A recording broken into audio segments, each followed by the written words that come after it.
ನಮಸ್ಕಾರ. ದಾನುಶ್ರೀ ಭಕ್ತಿ ಚಾನೆಲ್ಗೆ ಸ್ವಾಗತ. ದಯವಿಟ್ಟು ಲೈಕ್ ಮಾಡಿ, ಸಬ್ಸ್ಕ್ರೈಬ್ ಮಾಡಿ ಮತ್ತು ಬೆಲ್ ಐಕಾನ್ ಒತ್ತಿ ನಮ್ಮ ಚಾನೆಲ್ಗೆ ಬೆಂಬಲ ನೀಡಿ. ಶ್ರೀ ಗಣೇಶಾಯನ್ಮ, ಶ್ರೀ ಸದ್ಗುರು ಸಾಯಿನಾಥಾಯನ್ಮ, ಶ್ರೀ ಸಾಯಿ ಸಚ್ಚರಿತ್ರೆ 50ನೇ ಅಧ್ಯಾಯ. ಕಾಕಾಸಾಹೇಬ್ ದೀಕ್ಷಿತ್, ಶ್ರೀ ಟೆಂಬೆ ಸ್ವಾಮಿ, ಬಳಾರಾಮ್ ದುರಂಧರ್. ದಾಬೋಲ್ಕರ್ ವಿರಚಿತ ಮೂಲ ಸಚ್ಚರಿತ್ರೆಯ 50ನೇ ಅಧ್ಯಾಯವು 39ನೇ ಅಧ್ಯಾಯದ ವಿಷಯವನ್ನೇ ಕುರಿತು ಪ್ರಸ್ತಾಪಿಸಿರುವುದರಿಂದ ಅದನ್ನು ಅದರೊಡನೆ ಸೇರಿಸಿ ಅದರ 51ನೇ ಅಧ್ಯಾಯವನ್ನು ಇಲ್ಲಿ 50ನೇ ಅಧ್ಯಾಯವನ್ನಾಗಿ ತೆಗೆದುಕೊಂಡಿದೆ. ಶ್ರೀ ಕೃಷ್ಣನಂತೆ ಗೀತಾಮೃತವನ್ನು ಬೋಧಿಸುತ್ತಾ ಭಕ್ತರ ಪಾಲಕನಾಗಿ ಅವರಿಗೆ ಸರ್ವಶಕ್ತಿಯನ್ನು ದಯಪಾಲಿಸುವ ಕರುಣಾಮಯಿ ಸಾಯಿ, ನಿನಗೆ ಜಯತು. ಓ ಸಾಯಿ, ಕೃಪಾದೃಷ್ಟಿಯಿಂದ ನೀನು ನಮ್ಮೆಡೆಗೆ ನೋಡಿ ನಮಗೆ ಆಶೀರ್ವದಿಸು. ಮಲಯಗಿರಿಯಲ್ಲಿ ಚಂದನ ಮರಗಳು ಉಷ್ಣತೆಯನ್ನು ಹೋಗಲಾಡಿಸುವಂತೆ, ಮಾನವನಿಗೆ ಸುಖ ಸಂತೋಷಗಳನ್ನು ಕೊಡಲು ಭೂಮಿಯ ಮೇಲೆ ಮಳೆಯಾಗುವಂತೆ, ಅಥವಾ ವಸಂತ ಋತುವಿನಲ್ಲಿ ಪರಮಾತ್ಮನ ಪೂಜೆಗೆ ಸುಮನ ಪ್ರಕಟವಾಗುವಂತೆ ಈ ಸಾಯಿ ಚರಿತ್ರೆಯನ್ನು ಕೇಳುವವರಿಗೂ ಹೇಳುವವರಿಗೂ ಸುಖ ಶಾಂತಿಗಳು ದೊರಕುತ್ತವೆ. ಈ ಮಾತನ್ನು ನಿದರ್ಶಿಸುವ ಘಟನೆಯನ್ನು ಪರೀಕ್ಷಿಸೋಣ. ಕಾಕಾಸಾಹೇಬ್ ದೀಕ್ಷಿತ್. ಶ್ರೀ ಹರಿ ಸೀತಾರಾಮ್ ಅಥವಾ ಕಾಕಾಸಾಹೇಬ್ ದೀಕ್ಷಿತರು 1864ರಲ್ಲಿ ಜನ್ಮ ತಾಳಿದರು. ಅವರ ಪ್ರಾಥಮಿಕ ವ್ಯಾಸಂಗವು ಖಾಂಡ್ವಾದಲ್ಲಿಯೂ ಮತ್ತು ಹಿಂಗನಘಾಟದಲ್ಲಿಯೂ, ಸೆಕೆಂಡರಿ ವ್ಯಾಸಂಗವು ನಾಗಪುರದಲ್ಲಿಯೂ ಆಯಿತು. ಉಚ್ಚ ವ್ಯಾಸಂಗಕ್ಕಾಗಿ ಅವರು ಮುಂಬೈಗೆ ಬಂದು ಮೊದಲು ವಿಲ್ಸನ್ ಕಾಲೇಜಿನಲ್ಲಿಯೂ ನಂತರ ಎಲ್ವಿನ್ಸ್ಟನ್ ಕಾಲೇಜಿನಲ್ಲಿಯೂ ವ್ಯಾಸಂಗ ಮಾಡಿದರು. ಪದವೀಧರರಾದ ನಂತರ 1883ರಲ್ಲಿ ಕಾಯ್ದೆ ಮತ್ತು ಸೋಲಿಸಿಟರ್ ಪರೀಕ್ಷೆ ಮಾಡಿಕೊಂಡು ಕೆಲವು ಕಾಲ ಮೇಸರ್ಸ್ ಲೀಟರ್ ಆ್ಯಂಡ್ ಕಂಪನಿಯಲ್ಲಿ ಸೋಲಿಸಿಟರ್ ಆಗಿ ಕೆಲಸ ಮಾಡಿದರು. ಅನಂತರ ತಮ್ಮದೇ ಆದ ಸೋಲಿಸಿಟರ್ ಸಂಸ್ಥೆ ಆರಂಭಿಸಿದರು. 1909ರ ತನಕ ಇವರಿಗೆ ಬಾಬಾ ಅವರ ಹೆಸರೇ ಗೊತ್ತಿರಲಿಲ್ಲ. ನಂತರ ಅವರು ಲೋನಾವಾಡದಲ್ಲಿ ತಂಗಿದ್ದಾಗ ತಮ್ಮ ಹಳೆಯ ಸ್ನೇಹಿತರಾದ ಶ್ರೀ ನಾನಾ ಸಾಹೇಬ್ ಚಾಂದೋರ್ಕರ್ ಅವರ ಸಂಪರ್ಕವಾಗಿ ಬಾಬಾ ಅವರ ಪರಮ ಭಕ್ತರಾದರು. ಅದು ಹೇಗೆಂಬುದನ್ನು ನೋಡೋಣ. 1909ರಲ್ಲಿ ದೀಕ್ಷಿತ್ ಮತ್ತು ಚಾಂದೋರ್ಕರ್ ಅವರ ಭೇಟಿಯಾಗಿ ಇಬ್ಬರು ಮಾತನಾಡುತ್ತಾ ಕುಳಿತರು. ಆಗ ಕಾಕಾ ಅವರು ತಾವು ಲಂಡನ್ನಿನಲ್ಲಿ ರೈಲು ಹತ್ತುವಾಗ ಕಾಲು ಜಾರಿ ಅಪಘಾತ ಹೇಗೆ ಸಂಭವಿಸಿತು ಎಂಬುದನ್ನು ವಿವರಿಸಿದರು. ಎಷ್ಟೋ ಚಿಕಿತ್ಸೆ ಮಾಡಿಸರೂ ಕಾಲು ಸರಿ ಹೋಗಲಿಲ್ಲ ಎಂದು ಹೇಳಿದರು. ಆಗ ನಾನಾ ಅವರು ಕಾಕಾ ಅವರಿಗೆ ಕಾಲು ನೋವು ಗುಣವಾಗಿ ಕುಂಟೋದು ತಪ್ಪಬೇಕಾಗಿದ್ದರೆ ಶ್ರೀ ಸದ್ಗುರು ಸಾಯಿಬಾಬಾ ಅವರ ದರ್ಶನ ಮಾಡಲು ಸಲಹೆ ಮಾಡಿದರು. ಅವರು ಬಾಬಾ ಅವರ ಬಗ್ಗೆ ಸಮಸ್ತ ವಿಷಯಗಳನ್ನು ತಿಳಿಸಿದರು. ಅವರು ನನ್ನ ಭಕ್ತರು ಎಷ್ಟೇ ದೂರದಲ್ಲಿರಲಿ, ಸಪ್ತ ಸಾಗರಗಳ ಆಚೆ ಇರಲಿ, ಅವರನ್ನು ಗುಬ್ಬಿಯ ಕಾಲಿಗೆ ಹುಡುಗರು ದಾರ ಕಟ್ಟಿ ಎಳೆದು ತರುವಂತೆ ನಾನು ಅವರನ್ನು ಬರಮಾಡಿಕೊಳ್ಳುತ್ತೇನೆ ಎಂಬ ವಚನವನ್ನು ಹೇಳಿದರು. ಆಗ ಕಾಕಾ ಅವರು ಇದನ್ನು ಕೇಳಿ ಸಂತಸದಿಂದ ಬಾಬಾ ಅವರಲ್ಲಿಗೆ ಹೋಗಿ ಅವರ ದರ್ಶನ ಪಡೆದು, ಈ ಕಾಲಿನ ಕುಂಟತನ ಗುಣವಾಗದಿದ್ದರೂ ಅಡ್ಡಿಯಿಲ್ಲ, ಆದರೆ ನನ್ನ ಚಪಲ ಬುದ್ಧಿಯನ್ನು ಸ್ಥಿಮಿತಗೊಳಿಸಿ ನನಗೆ ನಿತ್ಯಾನಂದವನ್ನು ದೊರಕಿಸಿಕೊಡುವಂತೆ ಪ್ರಾರ್ಥಿಸುತ್ತೇನೆ ಎಂದರು. ಇದಾದ ಕೆಲವು ಕಾಲದ ನಂತರ ಕಾಕಾ ಸಾಹೇಬರು ಮುಂಬಯಿಯ ಶಾಸನಸಭೆಯ ಸದಸ್ಯತ್ವಕ್ಕೆ ಮತ ಪಡೆಯಲು ಅಹಮದ್ ನಗರಕ್ಕೆ ಬಂದು ಸರ್ದಾರ್ ಕಾಕಾ ಸಾಹೇಬ್ ಮಿರಿಕರ್ ಅವರೊಡನೆ ತಂಗಿದ್ದರು. ಆ ಸಮಯಕ್ಕೆ ಸರಿಯಾಗಿ ಕೋಪರ್ಗಾಂವದಲ್ಲಿ ಮಾಮಲೆದಾರರಾಗಿದ್ದ ಕಾಕಾ ಸಾಹೇಬರ ಪುತ್ರ ಶ್ರೀ ಬಾಳಾಸಾಹೇಬ್ ಮಿರಿಕರ್ ಅವರು ಅಲ್ಲಿಗೆ ಬಂದರು. ಚುನಾವಣೆ ಕೆಲಸದ ನಂತರ ಕಾಕಾ ಅವರು ಶಿರಡಿಗೆ ಹೋಗಬೇಕೆಂದು ಯೋಚಿಸಿದ್ದರು. ದೀಕ್ಷಿತರ ಜೊತೆಗೆ ಯಾರನ್ನು ಕಳಿಸಬೇಕೆಂದು ಮಿರಿಕರ್ ಅವರು ಯೋಚಿಸುತ್ತಿದ್ದರು. ಆಗ ಶಿರಡಿಯಲ್ಲಿ ಆಗಲೇ ಬಾಬಾ ಅವರ ಆಗಮನವನ್ನು ಕಾಯುತ್ತಿದ್ದರು. ಶ್ಯಾಮ್ ಅವರಿಗೆ ಅಹಮದನಗರದಿಂದ ಅವರ ಮಾವನಿಂದ ಅವರ ಪತ್ನಿಗೆ ಶ್ಯಾಮ್ ಅವರ ಅತ್ತೆ ಆರೋಗ್ಯ ತೀರಾ ಹದಗೆಟ್ಟಿದೆ ಎಂದು ತಂತಿ ಬಂದಿತು. ಶ್ಯಾಮ್ ಅವರು ಕೂಡಲೇ ಬಾಬಾ ಅವರ ಅಪ್ಪಣೆ ಪಡೆದು ಅಹಮದ್ ನಗರಕ್ಕೆ ಬಂದು ಅತ್ತೆಯವರನ್ನು ನೋಡಿ ಗುಣಮುಖರಾಗಿದ್ದುದನ್ನು ಕಂಡು ಸಂತಸಗೊಂಡರು.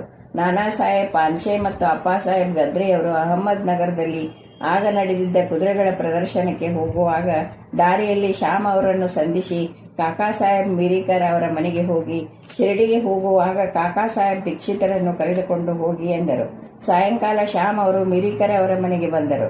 ಕಾಕಾ ಸಾಹೇಬರ ಪರಿಚಯವಾಯಿತು. ಶ್ಯಾಮ್ ಮತ್ತು ಕಾಕಾ ಸಾಹೇಬ್ ದೀಕ್ಷಿತ ಇಬ್ಬರು ರಾತ್ರಿ 10 ಗಂಟೆಗೆ ರೈಲಿನಲ್ಲಿ ಕೋಪರ್ಗಾಂವಕ್ಕೆ ಪ್ರಯಾಣ ಮಾಡಬೇಕೆಂದು ನಿಶ್ಚಯವಾಯಿತು. ಇದಾದ ನಂತರ ಒಂದು ವಿಸ್ಮಯಕಾರಿ ಸಂಗತಿ ನೆರವೇರಿತು. ಬಾಳಾ ಸಾಹೇಬರು ಬಾಬಾ ಅವರ ಫೋಟೋಕ್ಕೆ ಹಾಕಿದ ತೆರೆಯನ್ನು ತೆಗೆದು ಕಾಕಾ ದೀಕ್ಷಿತರಿಗೆ ತೋರಿಸಿದರು. ಶಿರಡಿಗೆ ಹೋಗಿ ಕಾಣಬೇಕೆಂದಿದ್ದ ಬಾಬಾ ಅವರು ಆಗಲೇ ಫೋಟೋದ ರೂಪದಲ್ಲಿ ಈ ಸಂದರ್ಭದಲ್ಲಿ ತಮ್ಮನ್ನು ಸ್ವಾಗತಿಸುತ್ತಿದ್ದಾರೆಂದು ಕಾಕಾ ದೀಕ್ಷಿತ್ ಭಾವಿಸಿದರು. ಆ ಫೋಟೋ ಮೇಘಾ ಅವರಿಗೆ ಸೇರಿದ್ದಿತು. ಅದರ ಗಾಜು ಒಡೆದು ಹೋಗಿದ್ದರಿಂದ ಮೇಘ ಅದನ್ನು ಸರಿಪಡಿಸುವುದಕ್ಕಾಗಿ ಶ್ಯಾಮ್ ಅವರ ಕೈಯಲ್ಲಿ ಕೊಟ್ಟು ಅಹಮದ್ ನಗರಕ್ಕೆ ಕಳಿಸಿದ್ದರು. ಅದು ಸರಿಯಾಗಿ ಕಾಕಾ ಮತ್ತು ಶ್ಯಾಮ್ ಅವರ ಸಂಗಡ ಶಿರಡಿಗೆ ಹೊರಟಿತು. 10 ಗಂಟೆಗೆ ಮುಂಚಿತವಾಗಿ ರೈಲ್ವೆ ನಿಲ್ದಾಣ ಸೇರಿ ಟಿಕೆಟು ಪಡೆದದ್ದಾಯಿತು. ರೈಲು ಗಾಡಿ ಬಂದಿತು. 2ನೇ ತರಗತಿಯ ಬಂಡಿಯಲ್ಲಿ ಸ್ಥಳವೇ ಇರಲಿಲ್ಲ. ಅದೃಷ್ಟವಶಾತ್ ಆ ರೈಲಿನ ಗಾರ್ಡು ಕಾಕಾ ಸಾಹೇಬರಿಗೆ ಪರಿಚಿತರಾಗಿದ್ದರಿಂದ ಅವರು 1ನೇ ತರಗತಿಯಲ್ಲಿ ಅವರಿಗೆ ಸ್ಥಳ ದೊರಕಿಸಿಕೊಟ್ಟರು.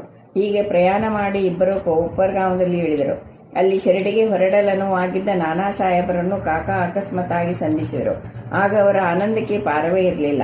ಕಾಕಾ ಮತ್ತು ನಾನಾ ಪರಸ್ಪರ ಆಲಂಗಿಸಿ ಪವಿತ್ರವಾದ ಗೋದಾವರಿ ತೀರ್ಥದಲ್ಲಿ ಮಿಂದು ಶಿರಡಿಗೆ ಹೊರಟರು. ಅಲ್ಲಿಗೆ ಬಂದ ನಂತರ ಬಾಬಾ ಅವರ ದರ್ಶನ ಪಡೆದರು. ಆ ಕ್ಷಣದಲ್ಲಿ ಅವರ ಮನಸ್ಸು ಕರಗಿ ನೇತ್ರಗಳಲ್ಲಿ ಆನಂದ ಬಾಷ್ಪ ಉಕ್ಕಿತು. ಆಗ ಬಾಬಾ ಅವರನ್ನು ಕುರಿತು, ನಿಮ್ಮನ್ನೇ ಎದುರು ನೋಡುತ್ತಿದ್ದೆ, ಆದ್ದರಿಂದಲೇ ಶ್ಯಾಮನನ್ನು ಕಳುಹಿಸಿದ್ದೆ ಎಂದರು. ಅನಂತರ ಕಾಕಾ ಅವರು ಅನೇಕ ವರ್ಷಗಳ ಕಾಲ ಬಾಬಾ ಅವರೊಡನೆ ಇದ್ದರು. ಅವರು ಶಿರಡಿಯಲ್ಲಿ ಒಂದು ವಾಡ ಕಟ್ಟಿಸಿ ಹೆಚ್ಚು ಕಡಿಮೆ ಶಿರಡಿಯಲ್ಲಿಯೇ ವಾಸ ಮಾಡತೊಡಗಿದರು.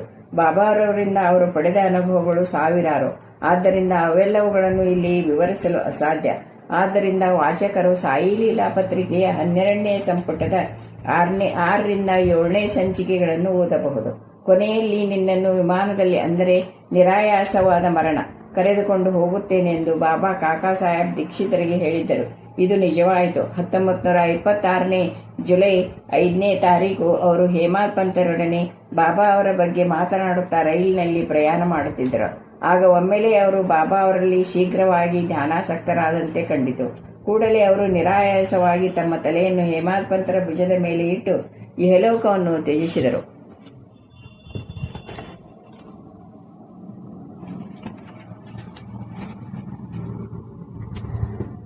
ಶ್ರೀ ಟೆಂಬೆ ಸ್ವಾಮಿ. ಈಗ ಸಂತರು ಹೇಗೆ ಪರಸ್ಪರ ಭಾತೃಪ್ರೇಮದಿಂದ ಇರುತ್ತಾರೆ ಎಂಬುದನ್ನು ಪರಿಶೀಲಿಸೋಣ. ಒಂದು ಸಾರಿ ಟೆಂಬೆ ಸ್ವಾಮಿ ಎಂದು ಪ್ರಸಿದ್ಧರಾದ ಶ್ರೀ ವಾಸುದೇವಾನಂದ ಸರಸ್ವತಿಯವರು ಗೋದಾವರಿ ತೀರದಲ್ಲಿ ರಾಜಮಹೇಂದ್ರಿಯಲ್ಲಿ ತಂಗಿದ್ದರು. ಅವರು ದತ್ತಾತ್ರೇಯನ ಉಪಾಸಕರಾಗಿದ್ದರು. ಮಹಾಜ್ಞಾನಿಗಳು, ಯೋಗ ಸಂಪನ್ನರು ಆಗಿದ್ದರು. ನಾಂದೇಡದ ಪುಂಡಲೀಕರಾವ ವಕೀಲರು ಅವರನ್ನು ಕಾಣಲು ತಮ್ಮ ಸ್ನೇಹಿತರೊಡನೆ ಹೊರಟರು. ಅವರ ದರ್ಶನ ಪಡೆದರು. ಸಂಭಾಷಣೆ ನಡೆಯುತ್ತಿದ್ದಾಗ ಶ್ರೀ ಸಾಯಿಬಾಬಾ ಅವರ ವಿಷಯವು ಬಂದಿತು. ಬಾಬಾ ಅವರ ಹೆಸರನ್ನು ಕೇಳಿದೊಡನೆ ಸ್ವಾಮೀಜಿಯವರು ಅಲ್ಲಿಯೇ ನಮಸ್ಕಾರ ಮಾಡಿ ತೆಂಗಿನಕಾಯಿ ಒಂದನ್ನು ತೆಗೆದುಕೊಂಡು, ಇದನ್ನು ನನ್ನ ಸಹೋದರ ಶ್ರೀ ಸಾಯಿಬಾಬಾ ಅವರಿಗೆ ಅರ್ಪಿಸಿ ಮತ್ತು ನನ್ನನ್ನು ಮರೆಯದೇ ಪ್ರೀತಿಸುತ್ತಿರು ಎಂದು ಹೇಳಿರಿ ಎಂದು ತಿಳಿಸಿ ಪುಂಡಲೀಕರಾವ್ ಅವರಿಗೆ ಕೊಟ್ಟರು. ಸ್ವಾಮಿಗಳು ಬಾಬಾ ಅವರನ್ನು ಸಹೋದರರೆಂದು ಕರೆದುದು ಸರಿ, ಏಕೆಂದರೆ ಸ್ವಾಮೀಜಿಯವರು ಸಹ ಶಾಸ್ತ್ರಸಮ್ಮತವಾದ ಧ್ವನಿಯಲ್ಲಿ ಸದಾ ಅಗ್ನಿಯನ್ನು ಉರಿಸುತ್ತಿದ್ದರು. 1 ತಿಂಗಳ ಒಳಗಾಗಿ ಪುಂಡಲೀಕರಾವ್ ಅವರು 4 ಜನ ಮಿತ್ರರೊಡನೆ ತೆಂಗಿನಕಾಯಿ ತೆಗೆದುಕೊಂಡು ಬಂದರು. ಮನ್ಮಾಡದಲ್ಲಿ ಇಳಿದಾಗ ಅವರ ಬಹಳ ಬಾಯಾರಿಕೆಯಾದ್ದರಿಂದ ಹತ್ತಿರವಿದ್ದ ಹಳ್ಳಕ್ಕೆ ನೀರು ಕುಡಿಯಲು ಹೋದರು. ಬರಿದಾದ ಹೊಟ್ಟೆ ಇದ್ದಾಗ ನೀರು ಕುಡಿಯಬಾರದೆಂದು ಖಾರದ ಅವಲಕ್ಕಿಯನ್ನು ತಿನ್ನಲು ಆರಂಭ ಮಾಡಿದರು. ಅದರ ಜೊತೆಗೆ ತೆಂಗಿನಕಾಯಿ ಸೇರಿಸಿ ತಿಂದರೆ ಒಳ್ಳೆಯದೆಂದು ಕೆಲವರು ಹೇಳಿದರು. ಅದರಂತೆ ತೆಂಗಿನಕಾಯಿ ಒಡೆದು ಚೂರು ಮಾಡಿ ಅವಲಕ್ಕಿಯಲ್ಲಿ ಬರಿಸಿದರು. ಈ ತೆಂಗಿನಕಾಯಿಯನ್ನು ಟೆಂಬೆ ಸ್ವಾಮಿಯವರು ಬಾಬಾ ಅವರಿಗೆಂದು ಕೊಟ್ಟಿದ್ದರು. ಶಿರಡಿ ಸಮೀಪಿಸುತ್ತಲೇ ಆ ತೆಂಗಿನಕಾಯಿಯೇ ನೆನಪಾಯಿತು. ಹೆದರಿಕೆಯಿಂದ ನಡುಗುತ್ತಾ ಬಾಬಾ ಅವರ ಮುಂದೆ ನಿಂತರು. ಈ ಮೊದಲೇ ಬಾಬಾ ಅವರಿಗೆ ಈ ವಿಷಯ ತಿಳಿದಿತ್ತು. ಆದ್ದರಿಂದ ಕೂಡಲೇ ಅವರು ಪುಂಡಲೀಕರಾವ್ ಅವರನ್ನು ಕುರಿತು, ನನ್ನ ಬಂಧುವಿನಿಂದ ತಂದ ನನ್ನ ವಸ್ತು ಕೊಡುವೆಂದರು. ಆಗ ಪುಂಡಲೀಕರಾವ್ ಅವರು ಬಾಬಾ ಅವರ ಪಾದಗಳನ್ನು ಭದ್ರವಾಗಿ ಹಿಡಿದುಕೊಂಡು ತಮ್ಮ ಅಪರಾಧಕ್ಕೆ ನೊಂದುಕೊಂಡು ಅವರಲ್ಲಿ ಕ್ಷಮೆ ಬೇಡಿದರು. ಅದಕ್ಕೆ ಬದಲಾಗಿ ಬೇರೊಂದು ತೆಂಗಿನಕಾಯಿಯನ್ನು ತರುವೆನು ಎಂದರು. ಆದರೆ ಬಾಬಾ ಅವರು ನಿರಾಕರಿಸಿ, ಆ ತೆಂಗಿನಕಾಯಿ ಬೆಲೆ ಸಾಮಾನ್ಯವಾದ ತೆಂಗಿನಕಾಯಿ ಬೆಲೆಗಿಂತ ಮಿಗಿಲಾದದು. ಆ ಫಲದ ಯೋಗ್ಯತೆ ಬೇರೆ ಯಾವುದಕ್ಕೂ ಬರಲಾರದು ಎಂದು ಹೇಳಿ, ನೀನು ಚಿಂತಿಸಬೇಡ. ಶ್ರೀಫಲ ಮುಟ್ಟಿಸುವ ಕಾರ್ಯ ನನ್ನ ಅಭಿಲಾಷೆಯಂತೆ ನಿನಗೆ ವಹಿಸಲ್ಪಟ್ಟಿತ್ತು. ಕೊನೆಗೆ ನೀವು ದಾರಿಯಲ್ಲೆನ್ನು ತಿಂದು ಬಿಟ್ರಿ. ನಿನಗೇಕೆ ಅದರ ಹೊಣೆಗಾರಿಕೆ? ಸತ್ಕರ್ಮವಾಗಲಿ ದುಷ್ಕರ್ಮವಾಗಲಿ ಅದರ ಹೊಣೆ ನಿನಗೆ ಬೇಡ. ಅಹಂಭಾವವನ್ನು ತ್ಯಜಿಸು, ಆಗ ನಿನ್ನ ಪಾರಮಾರ್ಥಿಕ ಪ್ರಗತಿ ತ್ವರಿತಗೊಳ್ಳುತ್ತದೆ ಎಂದರು. ಬಾಳಾರಾಮ್ ದುರಂದರ್. ಪಾಟ್ರೆ ಪ್ರಭು ಕಾಲಕ್ಕೆ ಸೇರಿದ ಶ್ರೀಯುತ್ ಬಾಳಾರಾಮ್ ದುರಂದರ್ ಅವರು ಕೆಲವು ಕಾಲ ಮುಂಬೈ ಪ್ರಾಂತದ ಹೈಕೋರ್ಟ್ ಅಡ್ವೊಕೇಟ್ ಆಗಿ ನಂತರ ಸರ್ಕಾರದ ಲಾ ಕಾಲೇಜಿನ ಪ್ರಾಂಶುಪಾಲರಾಗಿದ್ದರು. ಅವರದು ಬಹಳ ಧಾರ್ಮಿಕ ಮತ್ತು ಭಗವದ್ಭಕ್ತರ ಕುಟುಂಬ. ಅವರು ಸಾಮಾಜಿಕ ವಿಷಯಗಳ ಬಗ್ಗೆ ಅನೇಕ ಗ್ರಂಥಗಳನ್ನು ಬರೆದರು. ಅನಂತರ ಅವರು ತಮ್ಮ ಗಮನವನ್ನು ಧಾರ್ಮಿಕ ಮತ್ತು ಪಾರಮಾರ್ಥಿಕ ವಿಷಯಗಳ ಕಡೆಗೆ ಹರಿಸಿದರು. ಭಗವದ್ಗೀತೆಯನ್ನು, ಜ್ಞಾನೇಶ್ವರಿಯನ್ನು, ವೇದಾಂತ ಮತ್ತು ಇನ್ನುಳಿದ ಆಧ್ಯಾತ್ಮಿಕ ಕೃತಿಗಳನ್ನು ಓದಿದರು. ಅವರು ಪಂಢರಪುರದ ವಿಠಲನ ಪರಮ ಭಕ್ತರಾಗಿದ್ದರು. ಸುಮಾರು 1912ರಲ್ಲಿ ಅವರಿಗೆ ಬಾಬಾ ಅವರ ಸಂಪರ್ಕವಾಯಿತು. ಇದಕ್ಕೆ 6 ತಿಂಗಳ ಹಿಂದೆ ಅವರ ಸಹೋದರ ಬಾಬುಲಜಿ ಅವರು ವಾಮನ್ ರಾವ್ ಅವರ ಜೊತೆಗೆ ಶಿರಡಿಗೆ ಹೋಗಿ ಬಾಬಾ ಅವರ ದರ್ಶನ ಪಡೆದಿದ್ದರು.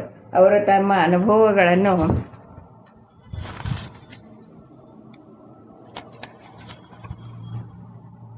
ಬಾಳಾರಾಮ್ ಅವರಿಗೂ ಮತ್ತಿತರರಿಗೂ ಹೇಳಿದರು. ಆಗ ಎಲ್ಲರೂ ಬಾಬಾ ಅವರ ದರ್ಶನ ಪಡೆಯಬೇಕೆಂದು ನಿರ್ಧಾರ ಮಾಡಿದರು. ಅವರು ಶಿರಡಿಗೆ ಬರುವುದಕ್ಕೆ ಮುಂಚೆಯೇ ಬಾಬಾ ಅವರು ಈ ದಿನ ನನ್ನ ದರ್ಬಾರ್ದ ಅನೇಕ ಜನರು ಬರುತ್ತಾರೆ ಎಂದು ಹೇಳಿದರು. ದುರಂದರ್ ಸಹೋದರರು ಇದನ್ನು ಇತರರಿಂದ ಕೇಳಿ ನಮ್ಮ ಆಗಮನವನ್ನು ಅವರಿಗೆ ತಿಳಿಸಿರಲಿಲ್ಲ. ಆದರೂ ಇದು ಅವರಿಗೆ ಹೇಗೆ ಗೊತ್ತಾಯಿತು ಎಂದು ಆಶ್ಚರ್ಯಚಕಿತರಾದರು. ಎಲ್ಲರೂ ಬಾಬಾ ಅವರಿಗೆ ನಮಸ್ಕಾರ ಮಾಡಿ ಕುಳಿತರು. ಆಗ ಬಾಬಾ ಅವರು, ನಾನು ಈ ಹಿಂದೆ ಹೇಳಿದ ನನ್ನ ದರ್ಬಾರದ ಜನ ಇವರೇ ಎಂದು ಹೇಳಿ ದುರಂದರ ಸಹೋದರರನ್ನು ಕುರಿತು, ಈ ಹಿಂದಿನ 60 ಜನ್ಮಗಳಿಂದ ನಾವು ಚಿರಪರಿಚಿತರು ಎಂದರು. ಎಲ್ಲರೂ ನಮ್ರತೆಯಿಂದ ಕೈಜೋಡಿಸಿ ಬಾಬಾ ಅವರ ಪಾದಗಳನ್ನು ಎದೆ ಇಕ್ಕದೆ ನೋಡತೊಡಗಿದರು. ಸಾತ್ವಿಕ ಗುಣಗಳಾದ ಕಣ್ಣೀರು, ರೋಮಾಂಚನ, ಗದ್ಗದ ಕಂಠ ಇವುಗಳಿಂದ ಅವರ ಮನಸೋತು ಆನಂದಭರಿತರಾದರು. ನಂತರ ಅವರು ತಮ್ಮ ನಿವಾಸಕ್ಕೆ ಹೋಗಿ ಊಟ ಮಾಡಿ ಸ್ವಲ್ಪ ಹೊತ್ತು ವಿಶ್ರಮಿಸಿ ಪುನಃ ಮಸೀದಿಗೆ ಬಂದರು. ಬಾಳಾರಾಮ್ ಅವರು ಬಾಬಾ ಅವರ ಬಳಿಗೆ ಬಂದರು. ಅವರ ಪಾದ ಸಂವಾದನ ಮಾಡುತ್ತಾ ಕುಳಿತರು. ಹುಕ್ಕಾ ಸೇವಿಸಿದ್ದ ಬಾಬಾ ಅವರು ಅದನ್ನು ಬಾಳಾರಾಮ್ ಅವರಿಗೂ ಸೇದುವಂತೆ ಹೇಳಿದರು. ಬಾಳಾರಾಮರಿಗೆ ಹುಕ್ಕಾ ಸೇದುವ ಅಭ್ಯಾಸವಿರಲಿಲ್ಲ. ಆದರೂ ಅದನ್ನು ಒಂದು ಬಾರಿ ಎಳೆದು ನಮ್ರತೆಯಿಂದ ಹಿಂದಿರುಗಿಸಿದರು. ಬಾಳಾರಾಮ್ 6 ವರ್ಷಗಳಿಂದ ದಮ್ಮಿನಿಂದ ನರಳುತ್ತಿದ್ದರು. ಹುಕ್ಕಾ ಸೇದಂದಿನಿಂದ ಅವರ ರೋಗ ಪೂರ್ಣ ಗುಣವಾಯಿತು. ಆದರೆ 6 ವರ್ಷಗಳ ನಂತರ ಪುನಃ ಅವರಿಗೆ ಕೆಮ್ಮು ಬಂದಿತು. ಅಂದೇ ಬಾಬಾ ಅವರು ಮಹಾಸಮಾಧಿ ಹೊಂದಿದ್ದರು. ಈ ದುರಂದರ ಬಂಧುಗಳು ಶಿರಡಿಗೆ ಬಂದ ದಿನ ಗುರುವಾರ. ಅಂದು ಚಾವಡಿ ಮೆರವಣಿಗೆ ಇತ್ತು. ಅದನ್ನು ನೋಡುವ ಸುಯೋಗ ಅವರಿಗೆ ಲಭಿಸಿತು. ಚಾವಡಿಯ ಆರತಿ ಸಮಾರಂಭದಲ್ಲಿ ಬಾಳಾರಾಮ್ ಅವರು ಬಾಬಾ ಅವರ ವದನಾರವಿಂದದಲ್ಲಿ ಪಾಂಡುರಂಗನ ಪ್ರತಿಭೆ ಕಂಡರು. ಮರುದಿನ ಕಾಕಡ ಆರತಿ ಸಮಾರಂಭದಲ್ಲಿಯೂ ಅದೇ ರೀತಿ ಕಂಡರು. ಬಾಳಾರಾಮ್ ದುರಂದರ ಅವರು ಮಹಾರಾಷ್ಟ್ರದ ಪ್ರಸಿದ್ಧ ಸಂತರಾದ ಶ್ರೀ ತುಕಾರಾಮ್ ಅವರ ಜೀವನ ಚರಿತ್ರೆಯನ್ನು ಮರಾಠಿಯಲ್ಲಿ ಬರೆದಿರುತ್ತಾರೆ. ಆದರೆ ಅವರು ಅದರ ಪ್ರಕಟಣೆಯನ್ನು ನೋಡಲು ಜೀವಿಸಿರಲಿಲ್ಲ. ಅನಂತರ 1928ರಲ್ಲಿ ಅವರ ಸಹೋದರರು ಅದನ್ನು ಪ್ರಕಟಿಸಿದರು. ಅದರಲ್ಲಿ ಬಾಳಾರಾಮ್ ದುರಂದರ ತಮ್ಮ ಅನುಭವವನ್ನು ಉಲ್ಲೇಖಿಸಿದ್ದಾರೆ. ಶ್ರೀ ಸಾಯಿ ಪ್ರಣಾಮ.